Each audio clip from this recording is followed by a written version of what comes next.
नमस्कार, मैं सीसराम जाखड़ एक बार फिर कक्षा 9 संस्कृत का चौथा पाठ जिसका नाम है सुक्ति मौक्तिकम आपके सामने हाजिर। सुंदर वचनों के मोती, पाठ का क्या नाम है? सुंदर वचनों के मोती, यानी ऐसे वचन जो सुंदर हैं और हमारे जीवन को आगे बढ़ाने की दिशा में बहुत ही कारगर होते हैं। सुक्तियाँ जो भी होती हैं, जो वचन होते हैं, सुभाषित होते हैं, वो सभी हमें आगे बढ़ने का मैसेज देते हैं। बच्चे अक्सर क्या करते हैं कि इनको सिर्फ पढ़ाई का ही माध्यम मानते हैं, यानी कि इन्होंने इनका हिंदी अर्थ याद कर लिया, परीक्षा में आए लिख दिया, जीवन में धारण नहीं करते। जबकि वास्तव में जो सिस्टम है, जो हमारा ये किताबों में ये जो सुक्ति मौक्तिकम या सुभाषितानी देने का मतलब क्या है, वो कभी बच्चे समझ ही नहीं पा रहे। उनका मतलब ये है कि आप बच्चे इन चीजों को देखो, इनको सीखो और जीवन में धारण करो। जबकि बच्चे कहाँ तक इनको सीमित मान रहे हैं कि बस पढ़ा, परीक्षा में कर दिया और नंबर आ गए, पास हो गए। ऐसा नहीं है। आपको आगे बढ़ाने की दिशा में, आपको सही दिशा दिखाने के लिए ये सुक्ति मौक्तिकम और सुभाषितानी लिखे जाते हैं और पाठों में जोड़े जाते हैं। तो ध्यान रहे सभी बच्चे, इनको जीवन में भी धारण करने का प्रयास करें। चलिए शुरुआत करते हैं सुक्ति मौक्तिकम पाठ का पहला श्लोक।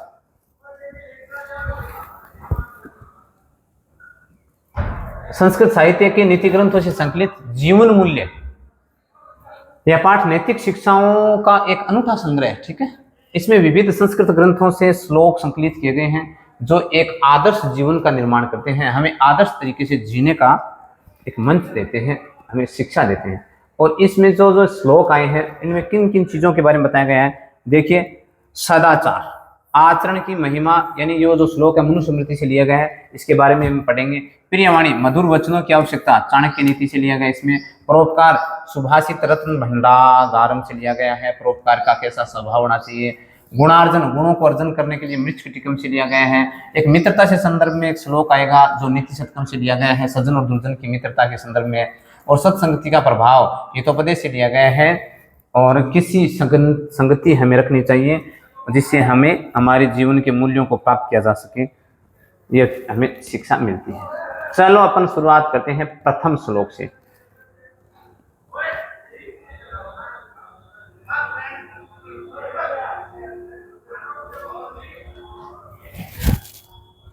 ध्यान से देखिए, पहला श्लोक। वृतम यत्नेन संरक्षेद वीतम मेति च याति च अक्षीणो वित्त क्षीणो वितस्तु हतो हत। यह हमारा श्लोक है। और इसके अन्वय की अगर अपन बात करें तो यहाँ पर अन्वय दिया हुआ है, देखिए। यत्नेन वृतम संरक्षेद वितम एति च याति च वित्त क्षीण अक्षीण भवति वित्तः क्षीण तु हतः हत भवति। ध्यान से देखेंगे, यत्नेन यानी प्रयास पूर्वक, वृतम चरित्र, संरक्षित संरक्षण करनी चाहिए, वित्तम यानी धन, एति च आता है और याति च जाता है, वित्त क्षीण यानी धन के क्षीण होने पर, अक्षीण यानी कुछ भी क्षीण नहीं होता, वृत्ततः यानी आचरण के क्षीण होने पर, तू तो हतः हतः यानी मान लीजिए सब कुछ ही खत्म हो गया। यहाँ पर आपके सामने हिंदी दिया हुआ है, यानी क्या कह रहा है कि हमें प्रयास करना चाहिए आचरण की रक्षा करने का, यानी हमारा जो चरित्र है इसकी प्रयास करके भी, और ज्यादा अत्यधिक प्रयास करके भी आचरण की रक्षा करनी चाहिए, हमारे चरित्र की रक्षा करनी चाहिए। वित्त यानी धन तो आता है और जाता है, धन को बचाने का प्रयास ज्यादा नहीं करें क्योंकि धन तो आता रहेगा जाता रहेगा, कोई दिक्कत नहीं है। अक्षीणो वित्ततः क्षीणो, अगर धन भी क्षीण हो गया वो भी अक्षीण समान है यानी वापस आ जाएगा। लेकिन अगर वृत्तस्तु हतो होता है, अगर हमने आचरण को खो दिया तो सब कुछ ही चला जाएगा, यानी वो वापस नहीं आएगा, पूर्णतः विनाश हो जाएगा। यहाँ पर देखिए, मनुष्य को यत्न पूर्वक अपने आचरण की रक्षा करनी चाहिए। धन तो आता और चला जाता है, धन के नष्ट होने पर कुछ भी नष्ट नहीं हुआ ऐसा समझ लीजिए, परंतु अगर चरित्र के नष्ट होने पर मान लीजिए सब कुछ ही नष्ट हो गया, मनुष्य का पूर्ण रूप से विनाश हो गया। ध्यान से देखेंगे, चरित्र की अगर हानि है तो 100% आपका विनाश हो गया, और अगर धन की हानि है तो यह मान लीजिए आपका 0% नुकसान हुआ है। यह था आपका पहला श्लोक। दूसरा, श्रूयताम धर्म सर्वस्वम श्रुत्वा चैवावधार्यताम आत्मने प्रतिकूलानि परेशान न समाचरे। अन्वय की बात करें तो देखिए, धर्म सर्वस्वम श्रूयताम श्रुत्वा च एव अवधार्यताम आत्मन प्रतिकूलानि आचरणानि परेशान न समाचरित। क्या कह रहा है देखो, कि धर्म का सब कुछ सुनना चाहिए, श्रुत्वा एव च अवधार्यताम, और सुन करके धारण करना चाहिए। यानी धर्म की बातें, जो अच्छी बातें हैं, उनका सार सुनना चाहिए, यानी उनका सब कुछ सुनना चाहिए और सुन करके जीवन में अप्लाई करना चाहिए, धारण करना चाहिए। आत्मन है प्रतिकूलानि, यानी स्वयं के प्रतिकूल आचरण परेशान न समाचरित, यानी परेशान यानी दूसरों के साथ न समाचरित, यानी नहीं करना चाहिए। यानी कि धर्म का सब कुछ सुनो, ग्रहण करो, जीवन में धारण करो, और जो आपको अच्छा नहीं लगे वो आचरण दूसरों के साथ नहीं करें। देखो, धर्म का सार सुनो, सुन करके उसे अपने जीवन में धारण करो।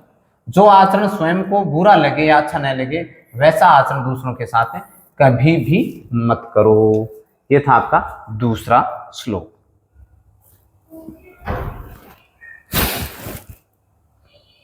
अगला देखिए, चाणक्य नीति से लिए गए, प्रिय वाक्य प्रदानेन सर्वे तुष्यन्ति जन्तवः तस्मात् तदेव वक्तव्यम वचने का दरिद्रता। श्लोक बहुत अच्छा है, देखिए अन्वय, प्रिय वाक्य प्रदानेन सर्वे जन्तवः तुष्यन्ति तस्मात् तदेव वक्तव्यम वचने का दरिद्रता। देखिए, बहुत अच्छी बात कही है कि प्रिय वाक्य बोलने से, प्रदान यानी बोलने से, देने से, अगर प्रिय वाक्य अगर आप बोलते हो तो सर्वे जंतु तुष्यन्ति, यानी सारे प्राणी जीव जंतु संतुष्ट होते हैं। बिल्कुल सही बात है। अगर आप प्रेम से बातें करोगे किसी के साथ तो सभी खुश होंगे, ठीक है, सभी संतुष्ट होंगे। तस्मात् तद एव, यानी तो वैसे ही वक्तव्य यानी वचन बोलने चाहिए, वचने का दरिद्रता, यानी वैसे वचन अगर आप बोलोगे, मीठा बोलोगे, प्रिय बोलोगे, तो उसमें कोई गरीबी थोड़ी ना आती है, अर्थात गरीबी नहीं आती। जबकि हम बोल नहीं पाते अक्सर, क्योंकि हम गुस्से में कुछ इस प्रकार की हरकतें करते हैं जिससे अगला नाराज हो जाता है। लेकिन श्लोक क्या कह रहा है कि हमें प्रिय बोलना चाहिए, प्रिय बोलने से हमें कोई गरीबी नहीं आएगी, और प्रिय बोलेंगे तो सामने वाला जो व्यक्ति है वो खुश होगा, संतुष्ट होगा। यहाँ देखिए, मधुर वचन बोलने से सभी प्राणी प्रसन्न होते हैं, इसलिए हमेशा मधुर ही बोलना चाहिए। मधुर बोलने में कोई कंजूसी नहीं करनी चाहिए, अर्थात कोई गरीबी नहीं आती है। अगला,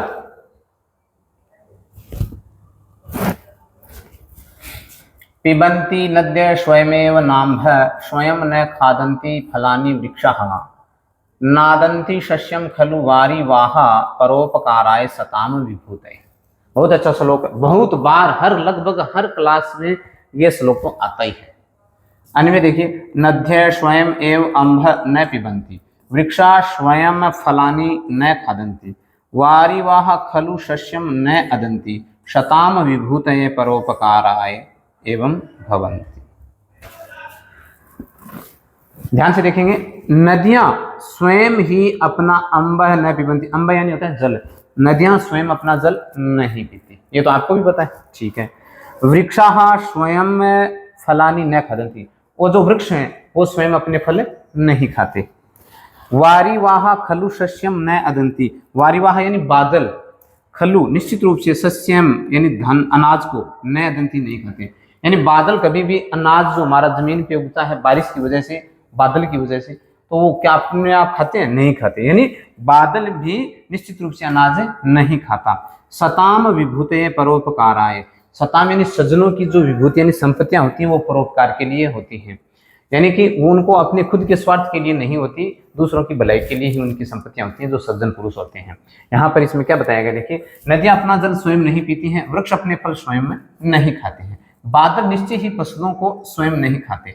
इसी प्रकार सज्जनों की जो संपत्तियां हैं वो केवल परोपकार के लिए होती है, जैसे उनका ज्ञान है, धन है, शक्तियां हैं, वो सभी क्या है? परोपकार के लिए होती है। इसलिए हमें परोपकारी स्वभाव से जीने का ये मैसेज मिला है, बिल्कुल इसको जीवन में धारण करना है। अगले श्लोक की ओर बढ़ते हैं।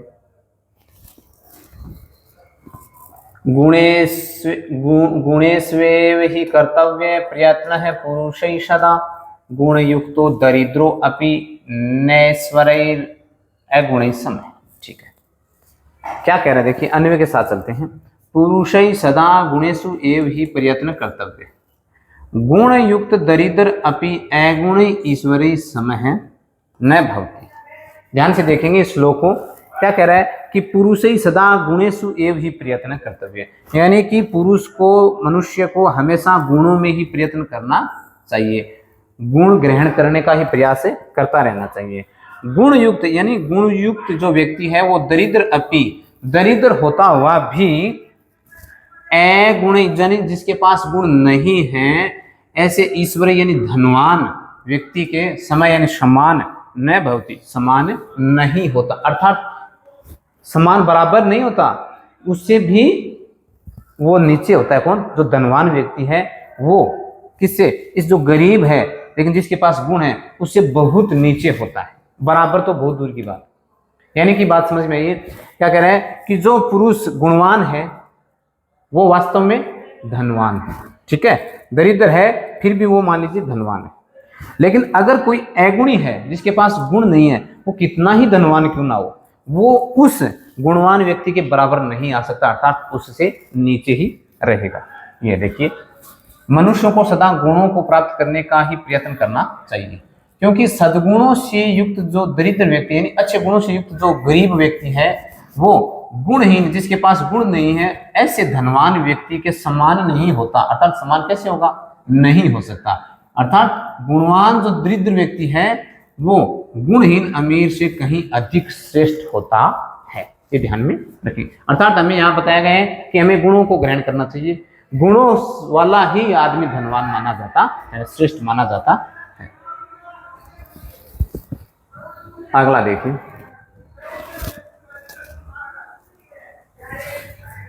आरंभ गुर्वी क्षयणी क्रमेण लघ्वी पुरा वृद्धिमती च पश्चात दिनस्य पूर्वार्ध परार्ध भिन्ना छाये मैत्री खल सज्जन नाना।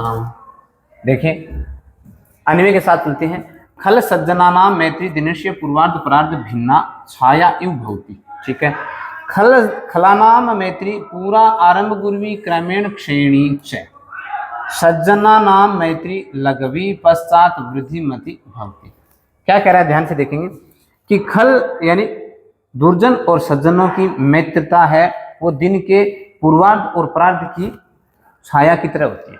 यानी दुष्ट व्यक्ति की और सज्जन व्यक्ति की जो मित्रता है वो दिन के दोपहर से पहले की और दोपहर के बाद की छाया की तरह होती है। कैसे होती है कि दुष्ट व्यक्ति, खलाना मित्र यानी दुष्ट व्यक्ति की जो मित्रता है वो पूरा पहले तो आरंभ गुर्वी यानी शुरुआत में तो लंबी, यानी जैसे सुबह के समय जब सूर्योदय होता है तो उस समय हमारी छाया है वो लंबी होती है, और क्रम से जैसे जैसे सूर्य आगे की ओर बढ़ेगा तो छाया धीरे धीरे कम होती जाएगी। वैसे ही दुष्ट व्यक्ति की जो मित्रता है वो पहले तो क्या होगी? बड़ी होगी, और क्रम से क्रमेण श्रेणी धीरे धीरे कम होती जाएगी। और जो सज्जनाना मैत्री यानी सज्जनों की जो मित्रता है वो लघवी, पहले लघु होगी यानी छोटी, पश्चात यानी बाद में धीरे धीरे वृद्धि बढ़ती यानी बढ़ती जाती है। जैसे दोपहर के बाद की जो छाया है उसकी भांति सज्जन व्यक्ति की मित्रता होती है। जैसे दोपहर के बाद का समय पर देखें तो जो छाया सूर्य हमारे सर के ऊपर होता है तो उसमें हमारी छाया है वो थोड़ी होती है, और धीरे धीरे जैसे जैसे सूर्य अस्त की ओर बढ़ेगा तो हमारी छाया ऐसे लंबी बढ़ती जाएगी। तो जो लंबी छाया धीरे पहले छोटी थी और बाद में जब बड़ी होती जाती है तो ऐसी मित्रता होती है सज्जन पुरुष की। पहले तो छोटी यानी नॉर्मल होती है और ऐसी बढ़ती बढ़ती अगाढ़ मित्रता हो जाती है। जबकि दुष्ट व्यक्ति होता है वो पहले तो बड़ी बड़ी बातें करते हैं और वक्त आने पर साथ नहीं देते। इसलिए हमें सज्जन और दुर्जन की मित्रता का ये डिफरेंस हमें पता होना चाहिए। देखिए दुष्टों और सज्जनों की मित्रता दिन के पूर्वार्ध यानी सुबह और परार्ध दिन दोपहर के बाद की छाया के समान अलग अलग होती है। दुष्टों की मित्रता सुबह की छाया की तरह शुरू में बड़ी और फिर धीरे धीरे घटने वाली होती है, जबकि सज्जनों की मित्रता दोपहर की छाया की तरह शुरू में तो छोटी होती है और बाद में लगातार बढ़ने वाली होती है। ठीक है, ये देखिए यहाँ पर डायग्राम के द्वारा भी बताया गया है कि छाया की लंबाई दिखाई गई है। देखो दुष्टों की मित्रता सुबह की छाया के समान होती है और सज्जनों की मित्रता दोपहर की छाया के समान होती है। ये यहाँ पर दोपहर का समय है, यहाँ पर मान लीजिए सूर्य है, अभी किरण इसकी सीधी पड़ेगी तो जो छाया है वो हमारे एकदम पास ही होगी ऐसे। ठीक है, और धीरे धीरे जब सूर्य अस्त होगा तब तो ये छाया ऐसी बढ़ती जाएगी, और जो दुर्जन होंगे उनकी वो पहले तो लंबी होगी और धीरे धीरे क्रम से कम होती जाएगी।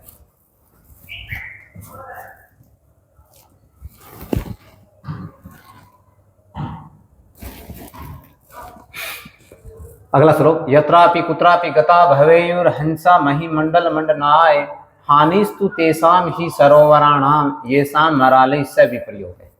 बहुत अच्छा श्लोक है, देखिए। हंसा महिमंडल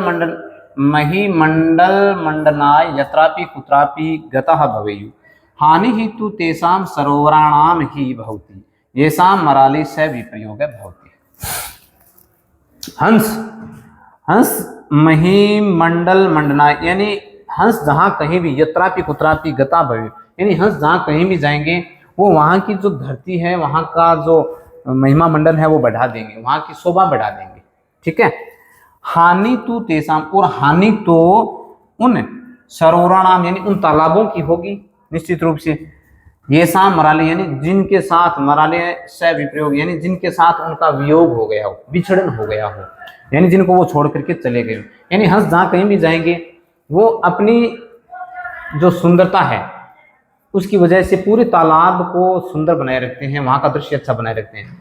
और जैसे ही वो वहाँ कहीं से अलग स्थान पे चले जाएंगे तो वो तो वहाँ जाएंगे, वहाँ की शोभा बढ़ा देंगे, लेकिन वो जो तालाब है वो खाली हो जाएंगे, वहाँ से हंस चले जाएंगे तो उस तालाब को हानि होगी। ये इसमें कहा गया है। देखिए, हंस पृथ्वी को सुशोभित करने के लिए जहाँ कहीं भी चले जाएं उनका तो सम्मान ही होता है, यानी वो तो वहाँ की शोभा बढ़ा देते हैं। और हानि तो वास्तव में उनको होती है, उन तालाबों को होती है जिनसे वियोग हो गया हंसों का। यानी यहाँ देखिए, ये तालाब है या जो सरोवर है, इसमें से हंस चला गया तो इसकी शोभा है वो गिर गई, और जहाँ भी ये जाएगा हंस वो अपनी शोभा बढ़ाएगा उस क्षेत्र की। चलिए अगला, गुणा गुणगेषु गुणा भवन्ति ते निर्गुणं प्राप्य भवन्ति दोषाः आस्वाद्य तोयाः प्रवहन्ति नद्य समुद्रमासाद्य भवन्ति अपेय। अन्वय के साथ चलेंगे। गुणा गुणगेषु गुणा भवन्ति ते निर्गुणं प्राप्य दोषा भवन्ति नद्य आस्वाद्य तोयाः प्रवहन्ति ताः एव समुद्रम आसाद्य अपेया भवन्ति। ध्यान से देखेंगे कि गुणवान व्यक्तियों में ही, यानी गुणवान जो व्यक्ति होते हैं उन्हीं के पास गुण होते हैं। गुण हैं वो गुणवान व्यक्तियों में ही गुण होते हैं। ते यानी वे जो गुण हैं वो निर्गुणम प्राप्य, यानी निर्गुण व्यक्ति को प्राप्त करके दोषा भवन्ति, और वही दोष बन जाते हैं। गुणवान व्यक्ति के पास जब तक गुण है तब तक तो वो गुण है, और वही गुण जब अगर किसी निर्गुण व्यक्ति के पास चले जाएंगे तो वो क्या बन जाएंगे? दोष बन जाएंगे। ठीक है। और नद्य, जैसे कैसे बताया गया हमें कि नदियां आस्वाद्य तोया, यानी जो मीठे जल वाली जो नदियां हैं वो नदियां हैं जो स्वादिष्ट जल वाली प्रवहंती बहती रहती हैं, तब तक तो वो मीठे जल वाली होती हैं। और समुद्रम आसाद्य, और जैसे ही वो समुद्र को प्राप्त हो जाएंगी यानी समुद्र के अंदर चली जाएंगी, अपेया भवन्ति, अर्थात वो बिना पीने योग्य हो जाएंगे। कहने का मतलब यह है, गुणवान व्यक्ति के पास अगर गुण है तब तक तो वो गुण है, और वही गुण अगर निर्गुण के पास चला गया तो वो दोष बन जाएगा।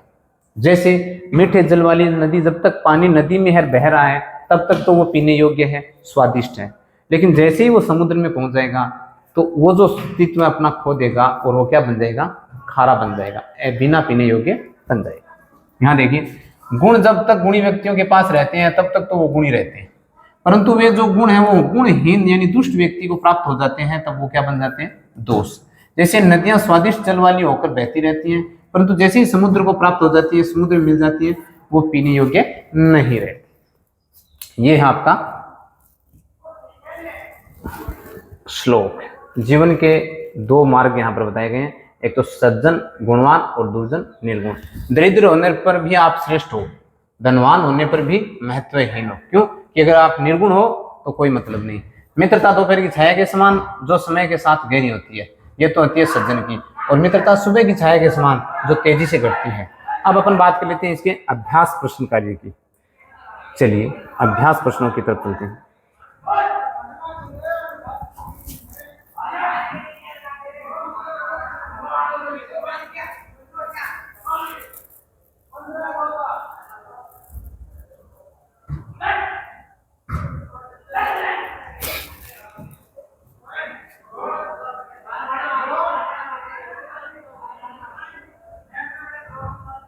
जीवन में हमें ये मैसेज दिया गया है कि आप भी इसी प्रकार आगे बढ़ते रहें और इन चीज़ों को धारण करते हैं। जीवन में हमें धारण करना पड़ेगा इन चीज़ों को। ऐसे ही पढ़ते रहने से, याद करने से कुछ नहीं होगा। कुछ चीज़ों को हमें जीवन में धारण करेंगे तभी अपन आगे बढ़ पाएंगे। अभी आगे हम अपन अभ्यास कार्य की तरफ। अभ्यास कार्य में पहला प्रश्न अपन करने जा रहे हैं। देखिए, एक पदेन उत्तरम लिखत। एक पद में आपको उत्तर लिखना है। वित्तता क्षीण कीदृश भवति। वित्तता क्षीण कीदृशम भवति, इसका उत्तर हो जाएगा अक्षीण है। कश्य प्रतिकूलानि कार्याणि परेशान न समाचरेत्। ठीक है, यानी किसके प्रतिकूल कार्य दूसरों के साथ नहीं करना चाहिए, यानी दूसरों के साथ ऐसा आचरण नहीं करना चाहिए। यानी आपको जो प्रतिकूल लग रहा है, आत्मने प्रतिकूलानि, यानी जो स्वयं को प्रतिकूल लग रहा हो ऐसा आचरण दूसरों के साथ नहीं करना चाहिए। कैसा आचरण नहीं करना, किसके साथ, आत्मने, यानी खुद को जो प्रतिकूल लग रहा है वो हमें नहीं करना चाहिए। उत्तर दरिद्रता न भवेत्। और कहाँ दरिद्रता नहीं होती, वचनों में। अगर आप अच्छे वचन बोलोगे तो दरिद्रता, गरीबी नहीं आएगी। वृक्षा स्वयं कानि न खादन्ति, यानी फलों को नहीं खाते। वृक्ष इनको स्वयं नहीं खाते, फलों को नहीं खाते। का पूरा लघवी भवति, यानी पहले छोटी क्या होती है, पूर्वार्ध परार्ध से छाया सजना नाम मैत्री, यानी जो सज्जनों की मित्रता है वो पहले छोटी होती है, बाद में धीरे धीरे बढ़ती जाती है। दूसरा प्रश्न, पूर्ण वाक्य में उत्तर देना है। यत्नेन किम रक्षेत वित्तम वृतम वा, यानी प्रयास पूर्वक किसकी रक्षा करनी चाहिए, धन की या आचरण की। तो धन की नहीं करनी चाहिए, आचरण की करनी चाहिए। वृतम, वृतम रक्षेत। कीदृशम आचरण न कर्तव्यम, कैसा आचरण या किस प्रकार का आचरण नहीं करना चाहिए। अस्माभि आत्मनः प्रतिकूलानि, या आत्मनः प्रतिकूलम न समाचरेत्, यानी जो खुद को बुरा लगे ऐसा आचरण नहीं करना चाहिए। जंतवः केन तुष्यन्ति, जंतु किससे संतुष्ट होते हैं, प्रिय वाक्य बोलने से, प्रिय वाक्य प्रदान करने से। सज्जनानां मैत्री कीदृशी भवति, सज्जनों की मित्रता कैसी होती है, तो आपको पता ही है, दिन की छाया की तरह। दिन के परार्धम छाया और सज्जनों की पूछिए तो दिन के दोपहर के बाद की छाया। आरंभ यानी आरंभ में छोटी और बाद में बड़ी, तो क्या हो जाएगा, दिनस्य परार्ध छाया इव, आरंभे लघवी पश्चात चाहे गुरवी। और सरोवराणाम हानि कदा भवति, सरोवरों को हानि कब होगी, जब हंस वो चले जाएंगे। तो यदा हंसा तान प्रीत्यज, यानी हंस उनको छोड़ करके अन्यत्र गच्छन्ति, यानी किसी अन्य स्थान पे चले जाते हैं तब होगी। ये थे आपके प्रश्न।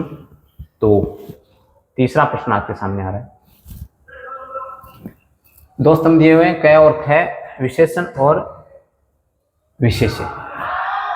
आस्वाद्य तोया, आस्वाद्य तोया नद्य, मीठे जल वाली नदी। गुण युक्त, गुण से युक्त अगर दरिद्र भी है तो भी वो दरिद्र नहीं है।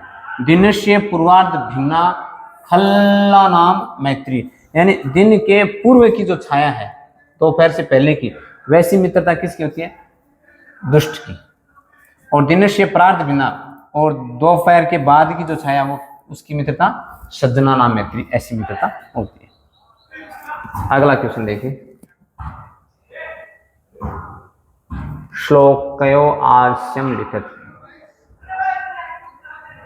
ठीक है, हमने वो पढ़ लिया है, दोनों श्लोक हैं, चौथा और पांचवा प्रश्न, इसका हमने श्लोकों का कर लिया है अध्ययन, वहां से आप पढ़ सकते हैं। और फिर आपके सामने पांचवा प्रश्न, भिन्न प्राकृतिक पदम चित्वा, यानी जो भिन्न है उसको चुनना है। वक्तव्यम कर्तव्यम हंतव्यम, तो इसमें जो भिन्न है वो है सर्वस्व। और यत्नेन वचने प्रिय वाक्य प्रदानेन मारालेन, यहाँ सभी में तृतीय व्यक्ति दी हुई है, यहाँ पर देखिए सप्तमी व्यक्ति है वचने, तो यहाँ पर ये अलग हो गया। श्रूयताम अवधार्यताम क्षम्यताम धन्वताम, यहाँ पर ये डिफरेंस है इसमें, तो ये हो जाएगा। जंतव है नद्य विभूते परित है, तो इसमें भिन्न क्या हो गया, परित है। ठीक है, अभ्यास कार्य अगला प्रश्न जिसका अभी हम अध्ययन कर लेते हैं, दो क्वेश्चन और हैं। अभ्यास कार्य वृतः क्षीणहत भवति, अच्छा प्रश्न निर्माण आ गया है। ठीक है, तो इसका हो जाएगा कस्मात, क्या हो जाएगा, कस्मात।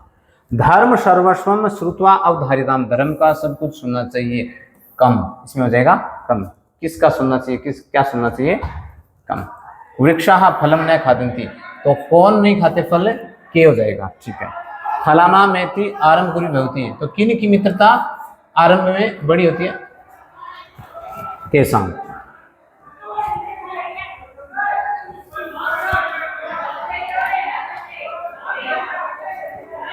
लोट लकार में हमें परिवर्तन करना है।